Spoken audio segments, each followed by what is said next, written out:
Bonjour, voici l'analyse technique du CAC 40 pour la journée du mardi 2 mars 2010. Donc aujourd'hui, belle séance de hausse. On a ouvert ici quasi stable par rapport à la clôture d'hier. Un petit point bas à 3763 points. Ensuite, on est venu osciller ici autour des 3800 points. Pour finir sur un plus haut à 3811 points 92. La séance du jour est assez importante car nous avons cassé en séance la ligne de résistance baissière que je vous indiquais hier, qui délimitait par le haut le triangle qui était normalement une figure baissière. Donc le fait de casser cette figure est relativement important car elle indique quand même une bonne orientation haussière au mouvement. De plus, mon attention a été portée par Gigi sur le fait que nous ayons un été inversé. Donc je vais élargir la vue et vous matérialiser cet été. Alors un été est un épaule, tête, épaule. Donc pour schématiser, on a ici première épaule, une tête, deuxième épaule. Donc là, je vais maintenant vous délimiter la ligne de coup en copiant ici ce schéma. Hop, voilà. On s'aperçoit qu'en fait, en venant poser une droite parallèle à la résistance baissière qui délimitait le triangle, on se trouve ici, on arrive à joindre les deux épaules. Donc cette figure est validable, même si elle est un peu penchée.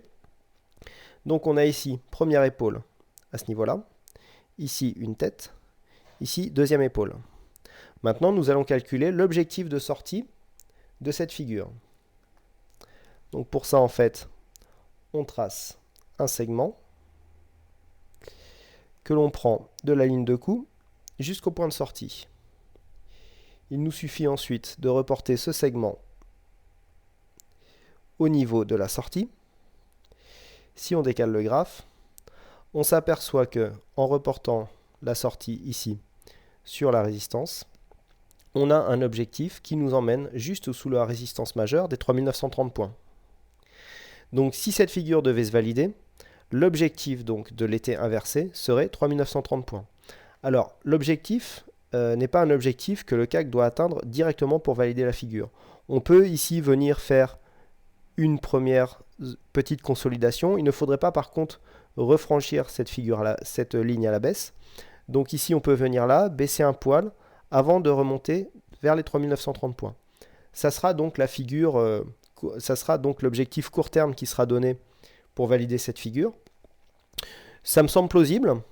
Si on regarde de plus près, on s'aperçoit qu'au niveau du RSI, on a encore de la place. Ici, 56 points, ça laisse encore de la place pour monter sans forcément atteindre la zone de surachat. Par contre, le stochastique, donc, qui vient de recroiser sa ligne de signal lançant un signal d'achat, commence déjà à entrer en zone de surachat. Alors, c'est pas trop grave, hein, si on élargit, on voit qu'ici, lors de la phase, on était resté longtemps en zone de survente avant de remonter. Mais bon, c'est une première indication comme quoi le mouvement pourrait être limité.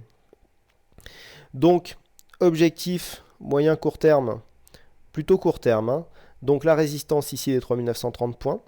Au niveau des volumes, c'est le seul bémol, hein, le deuxième bémol pardon, que je pourrais émettre pour cette phase haussière, c'est que on casse une résistance avec des volumes faibles, hein, en dessous de la moyenne par rapport aux derniers jours.